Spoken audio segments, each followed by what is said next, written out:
Estamos de volta com mais um Tecnopolítica e nesse episódio é um episódio que seria um meta-episódio, porque nós vamos discutir sobre a própria tecnopolítica.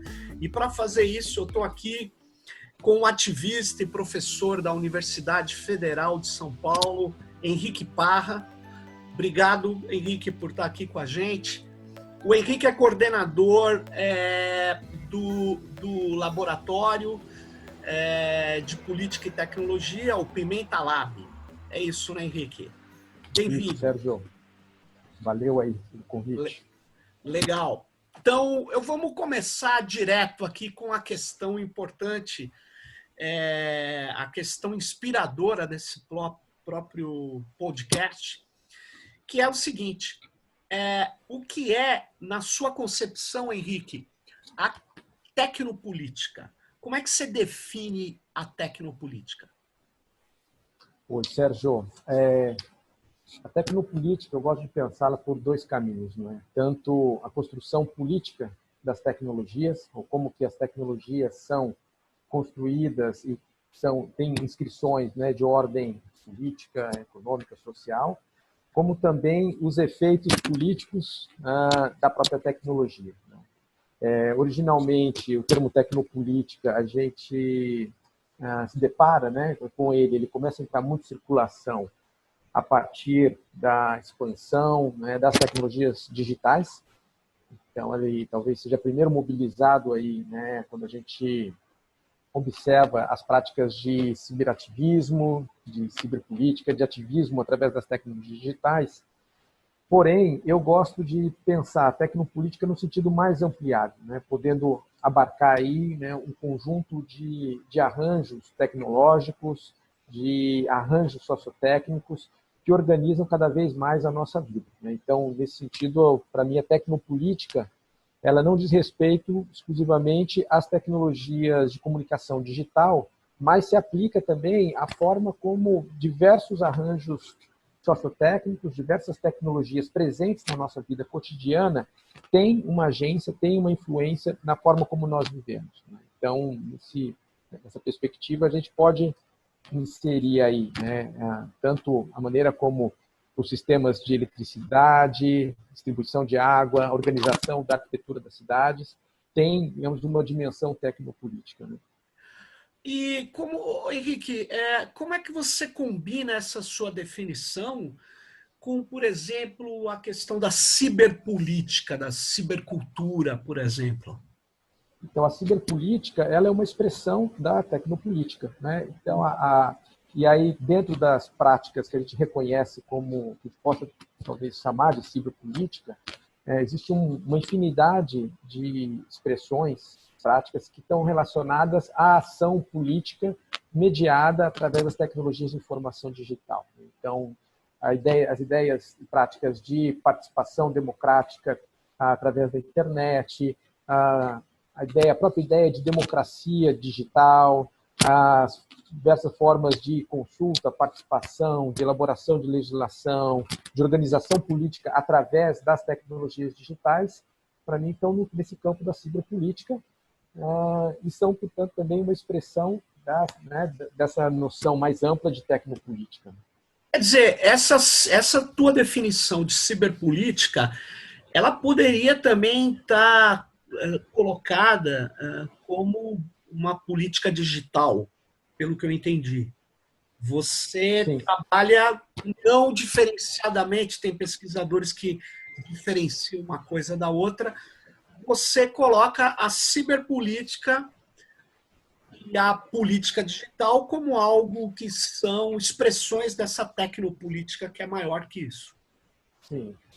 Então, fazendo isso sem muito rigor, exatamente, né, Sérgio? Porque, de fato, se a gente começa a esmiuçar, né, aquilo que a gente olha habitualmente como ciberpolítica, pode certamente fazer outras nuances aí, né, em termos do que é uma política digital, do que é uma prática ciberpolítica, que também é isso, né? Nem todas as tecnologias digitais elas são cibernéticas, né? Então, isso também é uma... entendo. Nesse contexto da tecnopolítica, dessa forma como você opera, como inclusive uma, uma orientação para a ação, né?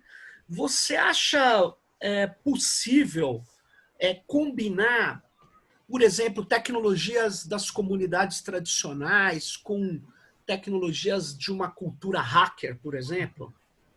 Totalmente, né? Acho que não só possível, como desejável, porque essas várias formas, né, e outras tradições de produção tecnológica, elas são para nós fundamentais porque elas são portadoras de um outro repertório de formas de vida que fazem uso das tecnologias. Então, entrar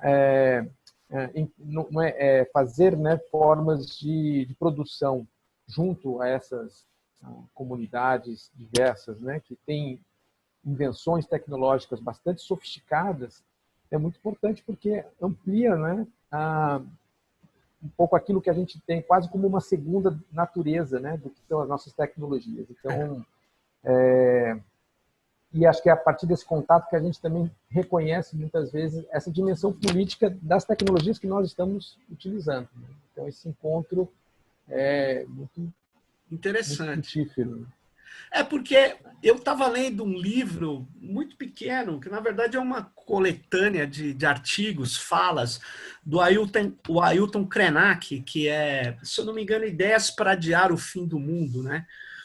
E ele traz uma outra cosmologia que muitas vezes a gente já cruzou pela vida e a gente não conseguiu reunir essas expressões, que são expressões muito interessantes de um outro modo de se relacionar,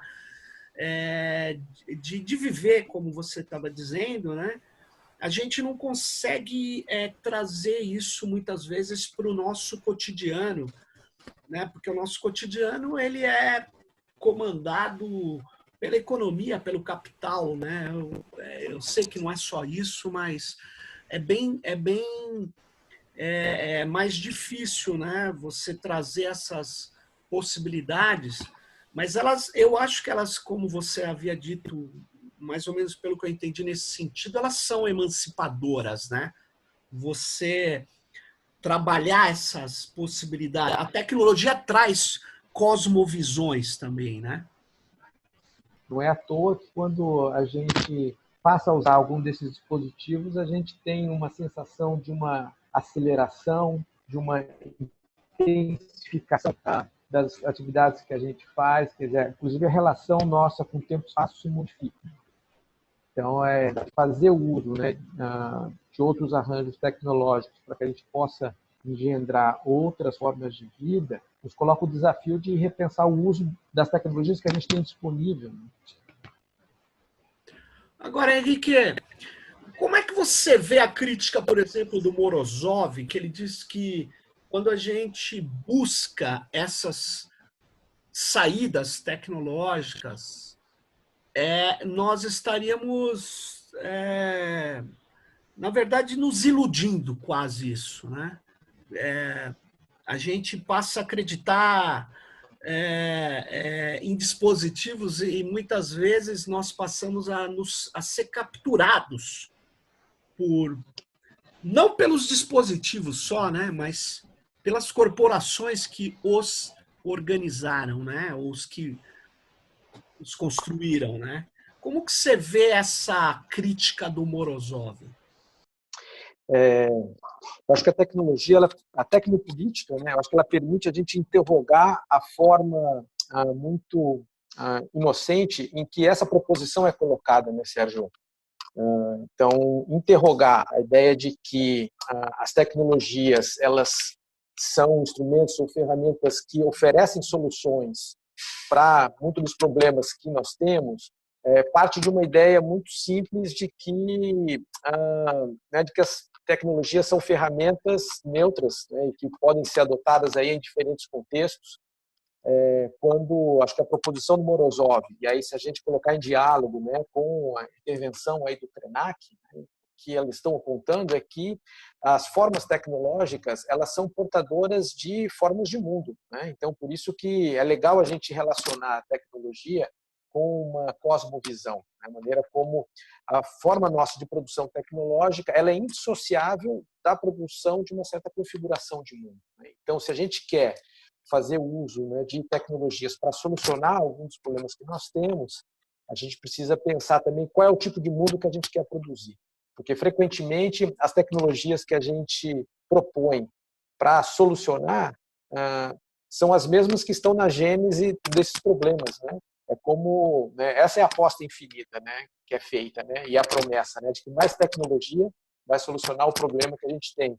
Como se mais polícia vai solucionar o nosso problema de segurança, mais encarceramento vai solucionar o nosso problema de segurança pública, né? Acho que você fechou seu microfone, Sérgio. Isso, tinha fechado.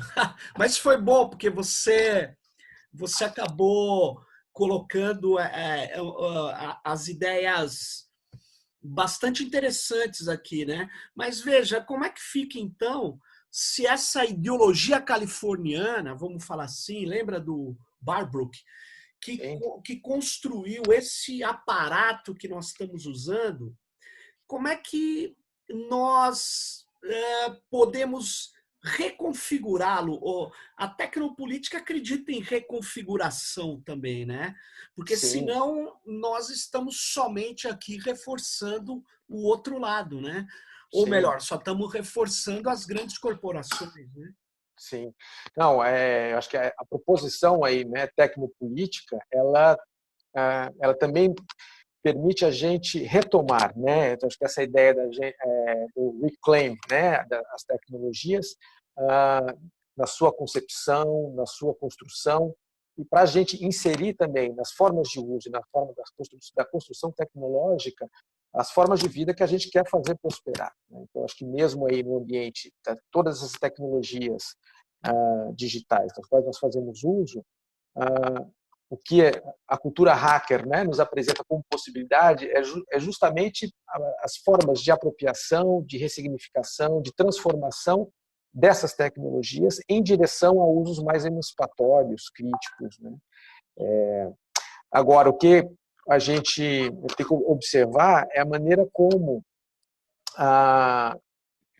essas tecnologias, como que elas inscrevem não só, né, um certo tipo de relação econômica, mas também um regime de sensibilidade. Então, acho que isso frequentemente passa desapercebido. Então, quando a gente percebe, né, que algumas tecnologias elas propiciam um tipo de aceleração, quer dizer, isso é um elemento importante. Quer dizer, não dá para a gente ignorar. Então, como é que a gente aprende, né, com experiência de outras culturas, de outras tradições, a forma como eles fazem uso de uma tecnologia para que a gente possa também embarcar esses elementos nos usos tecnológicos que a gente quer fazer. Então, para retomar, né, acho que aquele diálogo, né, entre as tecnologias contemporâneas do mundo ocidental, né, em contato com outras culturas, eu acho que é esse contato que permite a gente desnaturalizar um tipo de agenciamento que as nossas tecnologias proporcionam.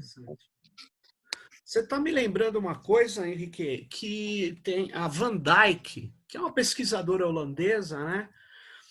Ela, quando estava acusando esse processo de dataficação, né, que nós estamos vivendo, ela apontou que dados não são encontrados na natureza, né? Eles são criados, eles são forjados. E existem alguns pesquisadores que dizem que para existir essa supremacia tão grande das corporações, que vai, sei lá, formatando as subjetividades aí, é preciso que esse fluxo de dados sejam entendidos como expressão fiel da realidade e como frutos numa árvore que você vai lá e extrai. E isso é fundamental para um processo foi chamado até de colonialismo de dados, né? O que está acontecendo hoje nessa pandemia, de certa maneira, é que as nossas universidades estão utilizando plataformas dessas corporações como algo vital na relação educador-educando, enfim, estudante-professor. Quer dizer, nós, nesse caso aqui, nós estamos reforçando, né, esse grande poder tecnológico que se constitui como um poder econômico. Nós não estamos conseguindo ter uma alternativa tecnopolítica a essa situação. O que você acha disso? Então, eu acho bom você colocar esse princípio, né, porque ele coloca digamos, o pano de fundo cultural, histórico, dentro do qual a gente está se movendo. Uma outra maneira de se referir, né, a essa datificação também, a gente falar dessa ideia da hipótese cibernética. Tem um sociólogo português que tem um texto que eu gosto muito, que chama Metafísica da Informação, Metafísica Informacional, né, que é o Hermínio Martins, né? Uhum. E um pouco o que ele está descrevendo é a maneira como uma certa concepção de informação, e aí tem toda essa gênese, né, que tem a ver com a teoria da informação na perspectiva matemática, com a teoria uma certa teoria da cibernética, como que isso vai, de maneira, colonizando diversos campos de conhecimento, né? A expressão mais visível disso é a convergência NIBIC, né? Nanotecnologias, biotecnologias, ciências informacionais e ciências cognitivas, né? Como expressão dessa, digamos, terceira forma de conhecimento, né? Que ele vai falar um pouco desse ciberconhecimento, que aponta para uma certa ideia de né, que ele vai chamar de ciborgues epistêmicos, né? Quer dizer, então, a possibilidade de você produzir um conhecimento absolutamente desencarnado do corpo, desencarnado da realidade. Então, essa ideia de que a informação, né, e essa informação de natureza matemática, digital, ela possa ser a melhor forma de representação e de acesso ao real, né? Quer dizer, isso é uma ideia absolutamente política, né? Então, por isso que é legal retomá-lo, porque a gente entra novamente num debate sobre cosmovisão, né? E aí, quando isso, de alguma maneira, se torna totalmente combinado, né, à dinâmica econômica, à dinâmica política, então, falar um pouco de capitalismo informacional, capitalismo cognitivo, capitalismo de vigilância, são todas formas, né, de produção, extração de valor que estão amparadas nesse princípio informacional, né, que tem algumas características, né? Então, a mensurabilidade, a possibilidade de você expandir o universo daquilo que é codificável, daquilo que é tornado indicador, aquilo que pode ser quantificado, e a maneira como isso vai adentrando de uma forma reticular diferentes expressões da nossa vida, cria um universo infinito, né, daquilo que pode ser, ao mesmo tempo, mensurado e, portanto, controlado. Então, quando a gente se depara aí com essa entrada brutal, né, das grandes corporações com as tecnologias educacionais nas universidades públicas brasileiras, também nas diversas secretarias de educação, oferecendo a solução que se apresenta muitas vezes para os gestores como a TINA, né? Não há alternativa, there is no alternative, a gente tem que utilizar as tecnologias que estão disponíveis. Primeiro, né, quem está em condições de oferecer essas infraestruturas são grandes conglomerados capitalistas transnacionais, né, que estão aí muito felizes de eu poder oferecer gratuitamente, né, para as nossas universidades, para os nossos colegas, essa infraestrutura, né? Quando a gente está entregando de mão beijada elementos muito valiosos, não só do ponto de vista econômico, né, mas para aquilo que essas grandes corporações estão produzindo como uma forma de uma modulação existencial, né, para a forma de organização e desenho de futuro. enfim, essa é uma conversa boa também, de maneira como hoje, né, pegando aí a situação do Covid, quer dizer, essas tecnologias se recombinam com a biopolítica e estão totalmente dentro da nossa casa, né? E Sim. fazendo, né, com uma capacidade de refinamento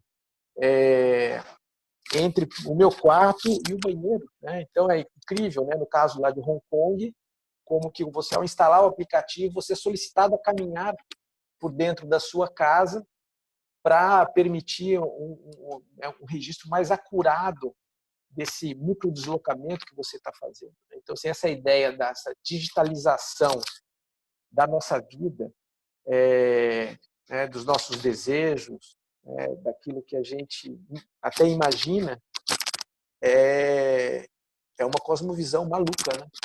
Para você ter uma ideia, Henrique, antes de começar esse contágio e a necessidade de isolamento social, você deve se lembrar, o ano passado, em algumas cidades asiáticas, se eu não me engano, em Hong Kong, um dos protestos mais interessantes era você se esconder das câmaras ligadas a sistemas de biometria, de machine learning. Então, a pessoa usava uma máscara, né? Uma máscara, e ela derrubava postes, serrava postes, né? Então, nós chegamos a uma situação, né, onde talvez aqueles que derrubaram postes, eles instalarem em seus celulares esses dispositivos, porque alguns concordando, outros não, mas o importante é que o mundo da pandemia é o mundo, vamos dizer, de controles absurdos dentro dos nossos espaços antes que eles não chegavam mais ou menos, porque o celular já chegava, o celular Sim. dormia do seu lado, dorme ao nosso lado, né? Uhum. O celular registra onde nós estamos mais tempo. Os celulares agora estão sendo usados para entregar esses georreferenciamentos como mapa de calor ao poder político estatal, né? Então, é assustador a capacidade de controle que talvez para muitos o que se dizia dessa vigilância não fazia sentido, né? Eu acho que a pandemia abre uma possibilidade de esclarecimento, infelizmente tardio, mas de esclarecimento, né? O acontecimento Covid, ele de uma maneira torna muito visível e transparente, né, esse conjunto de configurações nas produções das diversas formas de controle e assimetria que já estava acontecendo, né? Então, em certo sentido, sim, a gente não é que tem uma grande novidade, né? Essas formas de uso tecnológico elas já estavam amplamente difundidas aí. Mas há uma reconfiguração e aí, inclusive, uma legitimação, né, amparada num discurso, né, da saúde para poder avançar numa direção muito crítica, né? Agora, eu queria fazer também uma nuance aí, né, Sérgio? Porque, assim, quando a gente fala isso, não significa que nós não pensemos que é possível, sim, fazer um uso das tecnologias para criar ações positivas de cuidado e de promoção da saúde coletiva. Acho que uma grande preocupação nossa, e aí é por isso que a pandemia e o uso das tecnologias ela é muito mais provocadora de boas perguntas para a gente fazer, porque frequentemente no uso das tecnologias como forma, né, de biovigilância para fins de saúde, o que é agenciado é uma forma de uma individualização do sujeito com relação à pandemia, né? Então, porque a gente poderia pensar num outro uso da tecnologia que fomentasse práticas, digamos, mais de cuidado coletivo, respeitando os mecanismos de isolamento social. Eu acho que um grande problema é que o uso dessa tecnologia, da maneira como ela é aplicada, ela não só produz um conjunto de informações que se convertem em mecanismos de controle totalmente vertical sobre o indivíduo, mas ela também produz, do ponto de vista da experiência desse sujeito, uma ideia de que ele é responsável individualmente pela saúde coletiva, né? Quando a questão da saúde coletiva se trata de um problema da ordem do comum, né? Então, seria possível a gente pensar em usos tecnológicos que respeitem a privacidade e que não são tão intrusivos do ponto de vista da coleta e do ponto de vista digamos, do governo da vida do indivíduo, que ao mesmo tempo poderiam fortalecer práticas, digamos, mais de promoção da saúde coletiva, né? Coisas muito óbvias, né? Quer dizer, a gente pensar que uma das principais razões de que as pessoas não respeitam o isolamento social tem a ver com a urgência da sobrevivência. Quer dizer, então, seria fundamental aí, quer dizer, a gente poder oferecer condições, né, para que essas pessoas permaneçam em casa, né, o que significa condições de cuidado, condições de alimentação, condições de renda universais, né? Então, quando a gente olha, por exemplo, né, você falou o caso das câmeras de vigilância, né? Quer dizer, é a total derrota, né, do que a gente poderia ter como qualquer princípio de uma sociedade democrática. Se a gente pensa que a ideia da cidadania ela emerge, né, como um conjunto abstrato, né, de direitos para um sujeito qualquer, né, então que pode então existir na vida da cidade de maneira anônima, e eu devo respeitar o outro porque eu não sei quem ele é e eu respeito ele como um igual, né, amparado, portanto, nessa ideia abstrata, né, de um cidadão universal. Quer dizer, ela parte de um princípio que é de um anonimato, né, de uma possibilidade de uma existência de um qualquer, né? Agora, quando a gente se desloca para esse universo, né, da permanente identificação, rastreabilidade, dessa biovigilância, no fundo, assim, é uma coisa que já acontecia, né? Quer dizer, então, a questão do reconhecimento facial é a implosão final da possibilidade dessa existência anônima na cidade. Então, quer dizer, a gente não tem mais esse... Quer dizer, então, quer dizer, é a universalização do estado de exceção, né? Então, me chama muita atenção com esse exemplo da Câmara, é um tipo específico que foi usado agora na China e na Coreia, Singapura também, talvez, que é a câmara que identifica a sua temperatura. A multidão de pessoas com temperaturas identificadas por causa de modelos de inferência estatístico que já conseguem captar determinados sinais, né? Infravermelho, técnicas diversas são utilizadas. Então, isso é um elemento, sem dúvida nenhuma, de exceção que vai se tornando regra, né? O que o Agamben muitas vezes fala, né? A continuidade da exceção, né? A exceção já normalizada. Agora,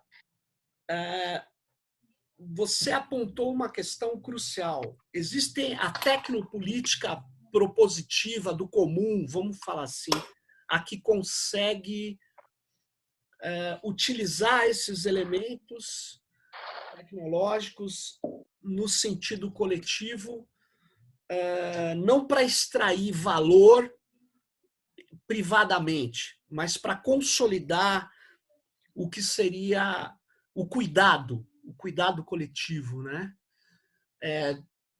Nessa pandemia me chamou muita atenção, Henrique, a quantidade de coletivos que estão praticando solidariedade e estão usando alguma forma de tecnologia, muitas vezes digital, para poder consolidar isso.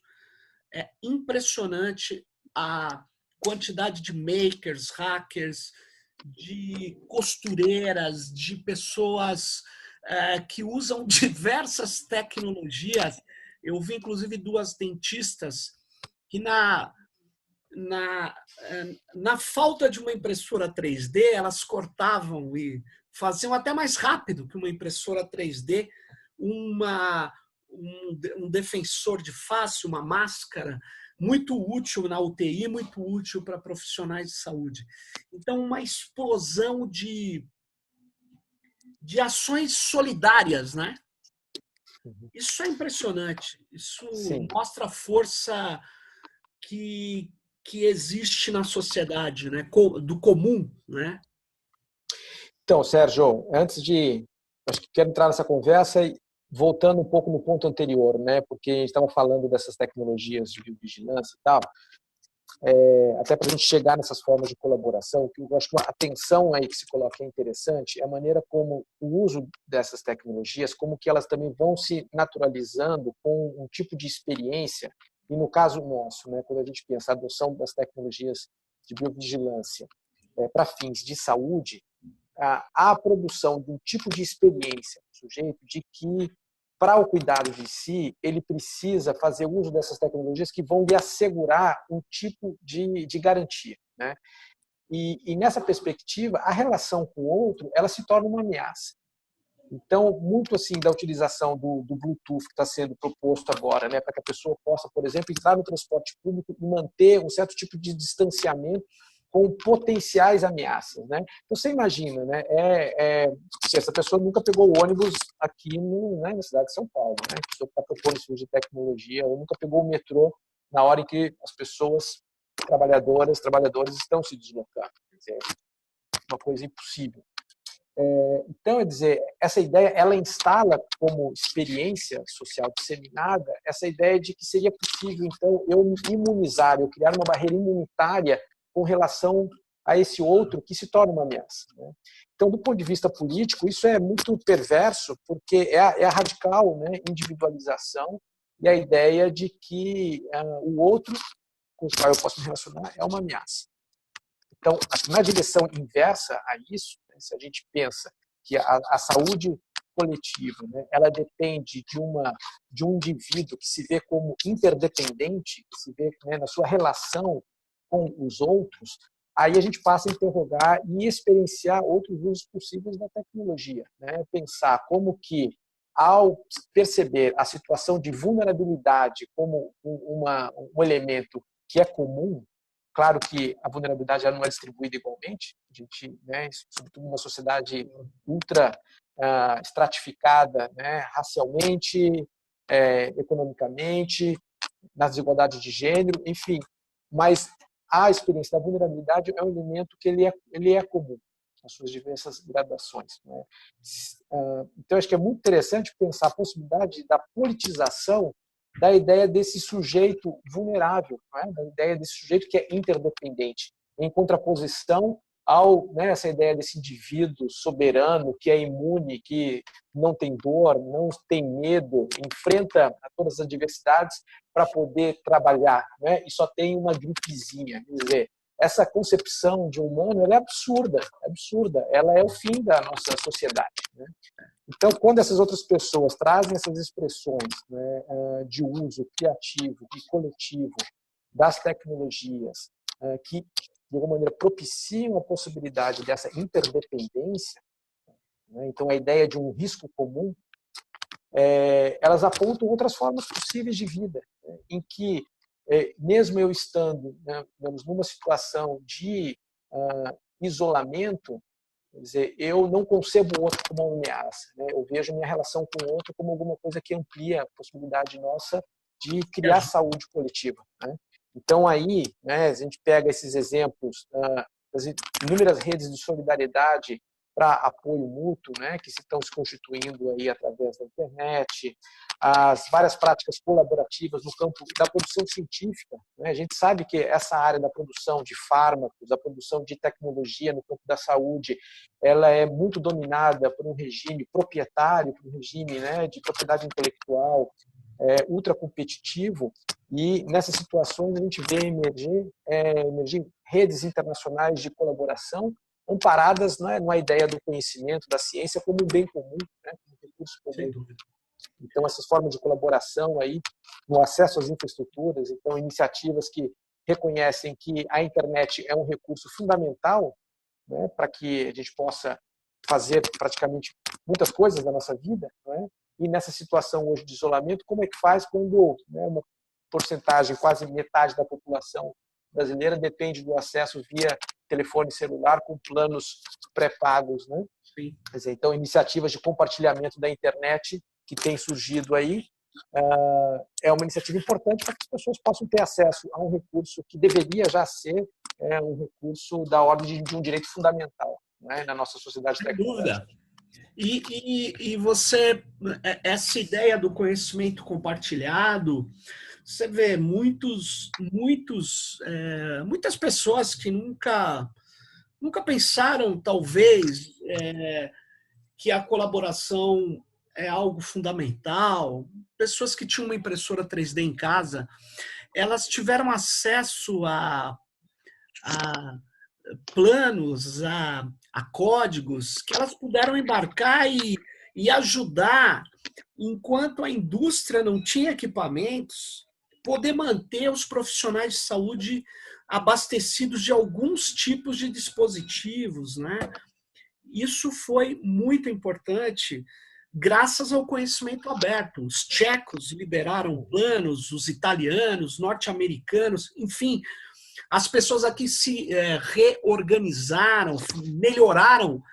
Eu tinha conversado com o Asa aí dos Makers contra a Covid-19, ele mostrou que em contato com a UTI do HC, do Hospital das Clínicas de São Paulo, eles melhoraram a máscara, que era um projeto que veio de fora. Então, essa ideia, por outro lado, ela esbarra ainda em alguns pesquisadores que não permitiram abrir o conhecimento, porque Sim. é muito forte, apesar dos exemplos que nós estamos tratando aqui, ainda é muito forte a ideia de que o conhecimento tem que ser apropriado privadamente, que é o que é um absurdo sob todos os aspectos, mas principalmente em meio a uma pandemia, né?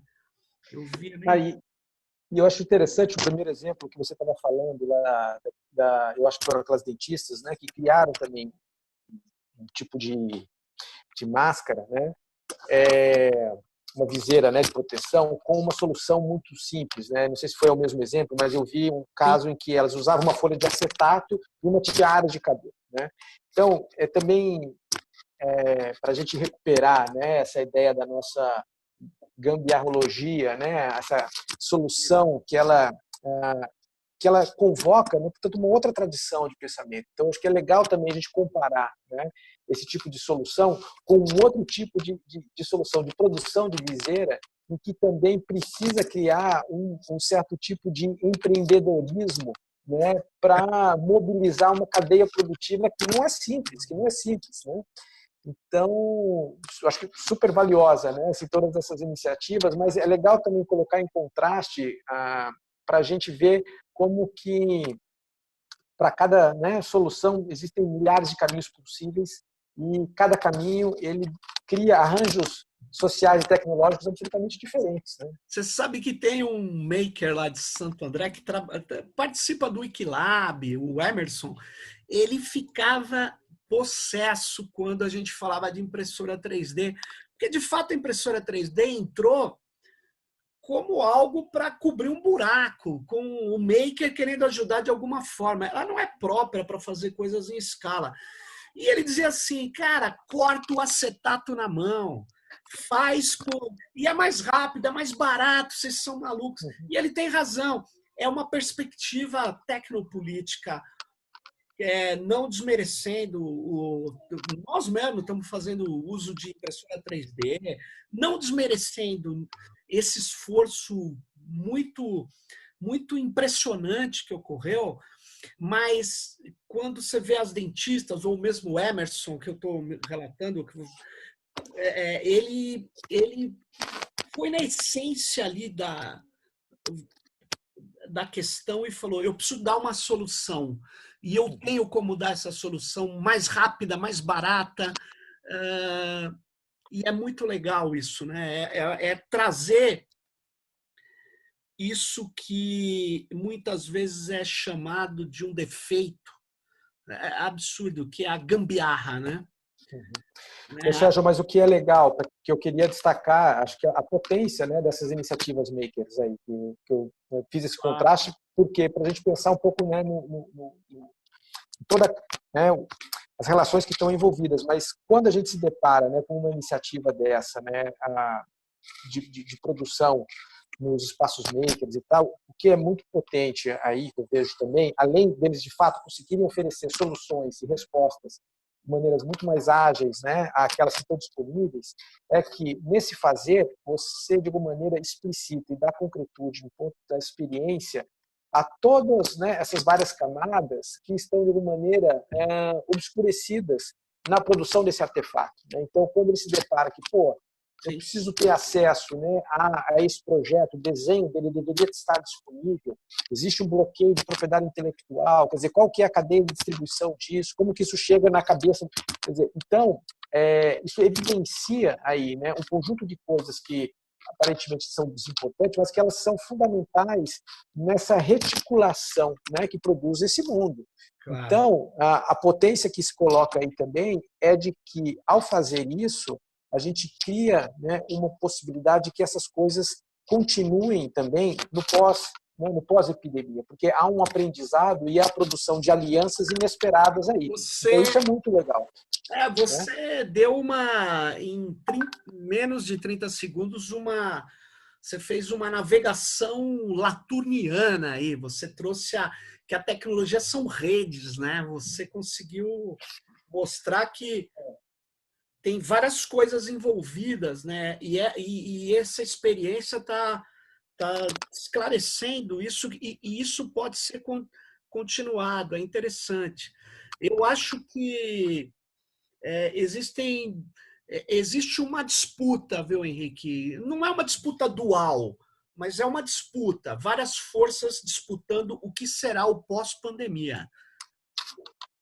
Nós temos que colocar essas questões. Eu acho que muitas pessoas estão sensibilizadas com uma coisa que a gente tocou muito pouco, mas você falou assim, en passant, das infraestruturas colaborativas, coletivas, que nós estamos vendo que elas precisam ser reforçadas, elas precisam ter projetos disso.